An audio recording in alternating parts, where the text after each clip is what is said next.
Sud Radio Conseil de famille avec Via Wealth Management pour une gestion optimale de votre patrimoine. Bonsoir à tous, bonsoir Stéphane Moller. Bonsoir Olivier. Le fondateur et le président du cabinet Via Wealth Management. On va répondre ce soir à Sandrine qui nous écoute à Bron et qui nous pose une question très intéressante. Elle nous demande pourquoi en France nous avons autant de supports d'investissement financiers différents. Stéphane, vous les évoquez régulièrement. Il y a en France bien des fromages, il y a aussi des dizaines de types de contrats financiers. Mais très entre nous, à quoi servent-ils ? Eh bien c'est vrai Olivier, nous les évoquons souvent et nous avons à notre disposition des dizaines de sortes de livrets ou contrats financiers différents, comme par exemple le PEA, le contrat d'assurance vie, le contrat de capitalisation, les PER, les Madelins, les articles 83 et diverses sortes de livrets. Autant de contrats dont les caractéristiques ont en plus toutes évolué avec le temps. Mais à quoi servent-ils, franchement ? Alors, le dénominateur commun de tous ces contrats est le même. Donc, voilà comment on en justifie l'existence. En France, nous avons une forte fiscalité sur les produits financiers, c'est-à-dire sur les dividendes et sur les plus-values d'actions.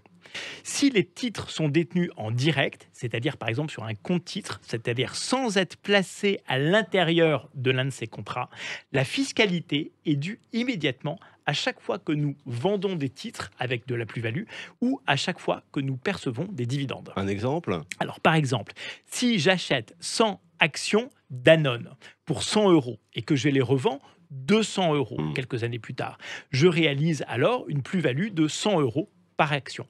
La différence entre mon prix de vente et mon prix d'achat. Je devrais donc m'acquitter d'une fiscalité de 30 € par action. Mais une fois la fiscalité acquittée, je ne dispose donc plus de 200 € pour être réinvesti dans l'économie, mais seulement de 170 €. Finalement, ça revient à payer de la fiscalité sur des gains qui sont encore virtuels car réinvestis. Absolument. Ouais. Alors que dans un contrat, il n'y a pas cette fiscalité immédiate. Il y aura seulement une fiscalité à la sortie des fonds du contrat. Et cette fiscalité est en plus souvent modulée par la nature et la durée de détention du contrat. Mais Stéphane, pourquoi y a-t-il autant de contrats ? Eh bien parce qu'ils ont tous leur spécificité et notamment tous une spécificité fiscale. D'accord. Certains permettent de déduire les sommes versées sur les contrats des impôts, c'est le cas du PER par exemple. D'autres de limiter la fiscalité sur la plus-value, comme le PEA, donc là c'est une fiscalité qui est limitée à la sortie. Et d'autres facilitent la transmission patrimoniale, comme le contrat d'assurance vie. Et d'autres vont avoir d'autres avantages encore. On les passera d'ailleurs tous en revue lors de chroniques ultérieures. Non mais voilà évidemment qui nous éclaire et qui éclaire aussi j'imagine Sandrine. Merci d'ailleurs à vous Sandrine d'avoir posé cette très bonne question. Pas de bonne chronique sans bonne question, hein. Alors à votre tour de poser la vôtre sur le blog de Conseil de famille, conseil au pluriel-de-famille.com. Chronique à retrouver en podcast, sudradio.fr. Nous on se retrouve lundi. À lundi Olivier. Très bon week-end à toutes et à tous.